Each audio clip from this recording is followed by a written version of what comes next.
केंद्रीय वित्त मंत्री निर्मला सीतारमण जी द्वारा प्रस्तुत बजट के ऊपर मैं समर्थन में बोलने के लिए प्रस्तुत हुई हूँ। हम सब जानते हैं जो स्थिति वर्तमान हम पार करके आए हैं, जो पूरा विश्व के लिए एक थ्रेट था, जब कोविड सिचुएशन था, कोरोना की चुनौतियों और प्रतिकूल परिस्थिति की बीच में आम बजट आत्मनिर्भर भारत को संकल्प से सिद्धि तक ले जाने वाला विकास को समर्पित ये बजट है। देश ने महसूस किया है, यदि नेतृत्व दूरदर्शी और संकल्पवान हो तो आपदा को अवसर में बदला जा सकता है। अनेक चुनौतियों के बावजूद मोदी सरकार ने किस प्रकार की अतिरिक्त टैक्स लगाए बिना बजट में जन कल्याण के लिए सबका साथ, सबका विकास और सबका विश्वास की ओर जो हमारे मंत्र था, वो मंत्र को आगे चलते हुए इस बजट को प्रस्तुत किया है। ये बजट एक अनुपम, अद्भुत एवं बेजोर बजट है। ऐसे पहली बार हुआ है जो बजट पेपरलेस है। ये डिजिटल बजट है। प्रधानमंत्री का जो सपना था, वो सपना का अनुरूप ये आत्मनिर्भरता को बढ़ावा देने वाला बजट है। आप सबको मालूम होगा कि आत्मनिर्भर शब्द को अब विश्व का सबसे बड़ा शब्दकोश ऑक्सफोर्ड ने अपने कोश में एक अति लोकप्रिय शब्द के तौर पर शामिल किया है। मुझे नहीं लगता है इससे पहले कभी हुआ है प्रधानमंत्री द्वारा दिया गया किसी शब्द को इस प्रकार का वैश्विक स्तर पर आत्मसात किया गया हो। हम नॉर्थ ईस्ट से आते हैं। हम जब नॉर्थ ईस्ट का त्रिपुरा हो, मिजोरम, अरुणाचल, मणिपुर, जो भी स्टेट हो, नागालैंड, सब स्टेट को पहले कोई जानता नहीं था।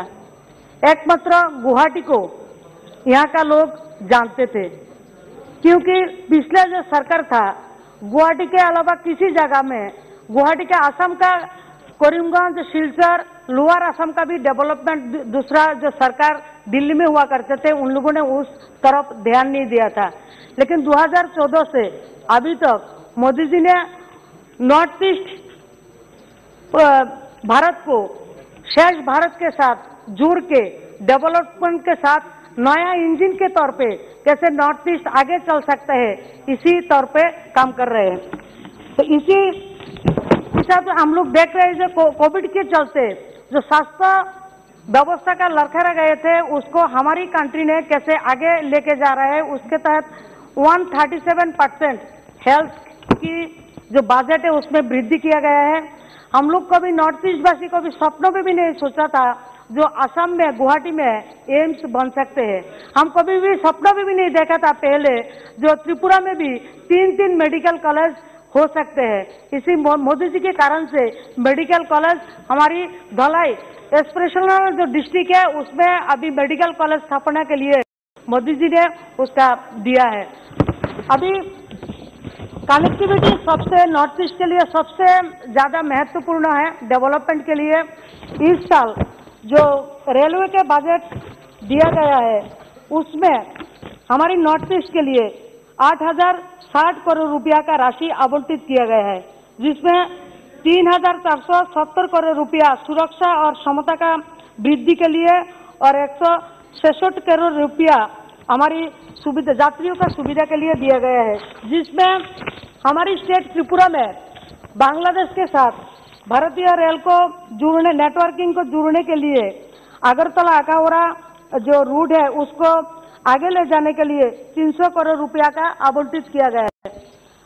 हमारे प्रधानमंत्री जी बोला था वो नॉर्थ ईस्ट को एयरवेज, रेलवेज, रोडवेज, उसके साथ ही साथ वाटरवेज से भी उन्होंने जुड़ने के लिए बोला था।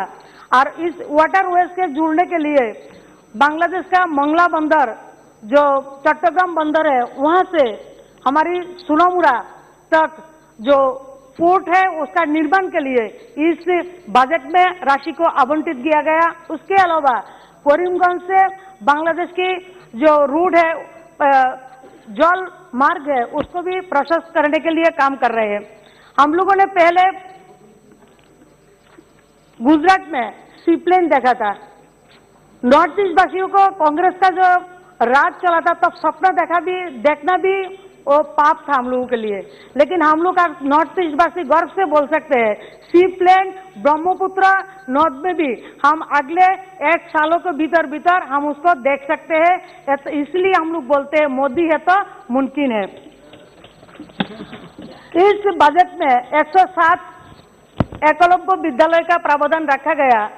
हमारी अपोजिशन साथियों ने बोलता है गरीबों के लिए कुछ नहीं रखा गया। 107 जो रेसिडेंशियल एकलव्य विद्यालय है वो पूरा जनजाति क्षेत्रों का बच्चों के लिए उस प्रावधान रखा गया, जिसके बहुत अच्छा कदम हमारी सरकार ने लिया है। इंफ्रास्ट्रक्चर डेवलपमेंट के लिए मेरे पहले एक मित्रों ने बोला है जो जिस स्टेट में इलेक्शन है उसके लिए ऐसा किया है। बहुत टाइम में बहुत इलेक्शन आप लोगों ने किया है कि इलेक्शन में आप लोगों को कभी असम का टी गार्डन का बच्चों का माओ का कभी याद आया है क्या? जो टी गार्डन का मजदूर काम करके पहले जो नींद हम लोगों को टूटता है वो टी गार्डन का टी पी के 4 टी के सबका नींद टूटता है। लेकिन इस टी गार्डन का माताओं का बहनों का चिंता किया है तो मोदी जी के सरकार ने निर्मला सीतारमण जी जो बजट पेश किया है ना उसमें 1000 करोड़ का टी गार्डन का माताओं का बहनों का डेवलपमेंट के लिए रखा गया है और निर्वाचन के लिए रखा नहीं गया है। मोदी जी ने नहीं सिखाया कि आओ असम में टी गार्डन है देख के जाओ, बंगाल में टी गार्डन है देख के जाओ, बहुत पहले भी था लेकिन आप लोगों ने वो काम नहीं किया जो मोदी जी कर रहे हैं ना। तब आप इलेक्शन को देख रहे हैं।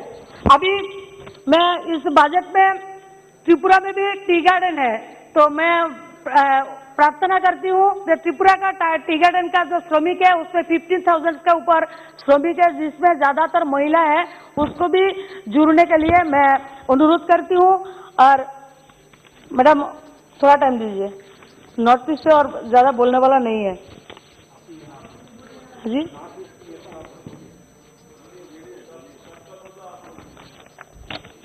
हाँ, मैं किसान यहाँ के कृषक के ऊपर बहुत रोना धोना देखा है मैंने। कुछ देर पहले इतना मनोरंजनकारी एक भाषण सुना है जिसके पहले भी नहीं है पीछे भी नहीं है, कहाँ से आया है पता ही नहीं है, उसका फ्रंट भी नहीं है मतलब अंत भी नहीं है। ऐसा एक भाषण सुना है किसान के लिए। उन्होंने दर्द, हम नॉर्थ ईस्ट से आती हूँ, मैं किसान परिवार की हूँ, मैं किसान हूँ, मैं गर्व से बोलती हूँ मैं किसान हूँ, शर्म नहीं है।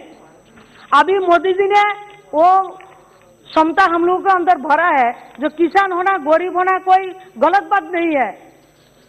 अभी पार्लियामेंट में खड़ा होकर मैं बोलती हूँ मैं गरीब हूँ मैं किसान हूँ, पहले बड़ा लोग जो है वो बात करते थे। अभी एमएसपी का जो रेट किस देर पहले उधर के दादा ने बोला है जो 1300 रुपया का एमएसपी बोला है उन्होंने, जो त्रिपुरा में हमारी मोदी जी की सरकार आने के बाद हम लोगों को पता चला सरकार ने धान खरीद सकते हैं। हम लोगों को पता नहीं था किसी सरकार गरीबों का जो किसान का उपज होता है वो की सरकार खरीद सकते हैं, ऐसा व्यवस्था भी देश में है। वो मोदी जी नहीं आते हम लोगों को पता नहीं चलता। हमारी स्टेट में किसान सम्मान निधि पीएम किसान, 2 मिनट मैडम 2 मिनट, हमारी स्टेट में किसान सम्मान निधि जैसे दे रहे थे किसान का उपज को अभी मंडी में बेच रहे हैं। अभी जो आंदोलन हो रहा है ना उसका रोजी रोटी का, ऑपोजिशन पार्टी का रोजी रोटी का खत्म हो जाएगा। मोदी जी इतना समस्या का समाधान कर रहे हैं, आत्मनिर्भर भारत का नारा देके इतना अच्छा बजट पेश किया है जो आगे चल के भारत 2021 का जो भारत रविंद्रनाथ टैगोर বলেছিলেন भारत আবার জগৎ সভায় শ্রেষ্ঠ আসন লবে, স্বামী বিবেকানন্দ বলেছিলেন ভারত জগৎগুরু হবে। মোদিজির এই যে বাজেট निर्मला सीतारमण जी बजट भारतवर्ष के पृथ्वीर मध्य श्रेष्ठ राष्ट्र हिसाबे निर्माणेर पथे निये चलছে, सेटा देखे तारा विभ्रांत हये लोगों को भ्रमित कर रहे हैं। किसानों का असली बसिया मोदी जी है जो पीएम किसान दे सकते हैं।